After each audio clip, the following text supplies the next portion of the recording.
partners at mga kaibigan sa meet. And I've already sent word to the toll operators that we're not going cashless on March 15, and we are not going cashless for the foreseeable future. Mananatili ang cash lane sa mga toll ng expressways matapos suspendihin ang bagong kalihim ng Department of Transportation na ang muli sanang pagpapatupad ng cashless transaction. Sa press briefing sa Malacanang, ipinaliwanag ni DOTR Secretary Vince Dizon ang dahilan ng kanyang pagtutol sa naturang plano. Anya, hindi naging epektibo ang unang implementasyon nito noong mga nakaraang taon dahil nagdulot lamang ito ng matinding pagsisikip ng trapiko sa mga choke points ng NLEX at SLEX. So I want to first work with the two toll operators, MPTC and San Miguel, and let's tingnan muna natin yung sistema. 'Di ba? Is there a way to make it more efficient? Okay ba? Lahat ba ng barrier gumagana?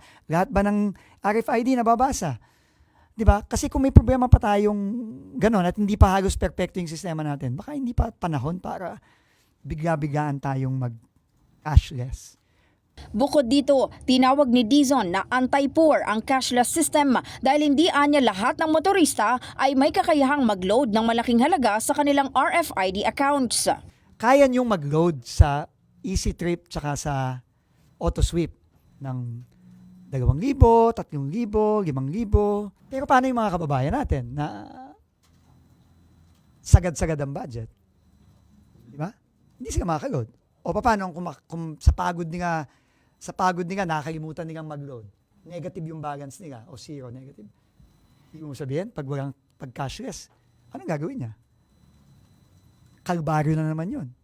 Pagpapahirap na naman sa tao yun. Hindi ba? Sa kabila nito, nilinaw ng kalihim na nauunawaan niya ang pangangailangan ng regulasyon sa sistema. Ngunit iginiit niyang hindi dapat ito maging dagdag na pabigat sa mga motorista. Dapat kasi tingin ko magkaroon ng change in mindset eh. 'Di ba? Naiintindihan ko yung need to regulate. Naiintindihan ko 'yon, no?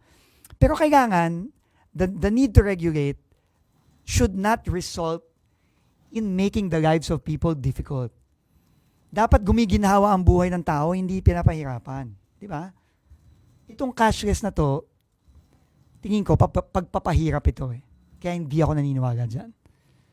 Siguro pagdating ng panahon na perfect na yung system and then pero right now I don't believe in it, so I asked them to stop it. Samantala, formal na nanumpa si Dizon sa pwesto kaninang umaga sa harap ni Pangulong Ferdinand Marcos Jr. Ilan sa marching orders sa kanya ng Pangulo ay pagputihin at gawing efficient ang transport system sa bansa.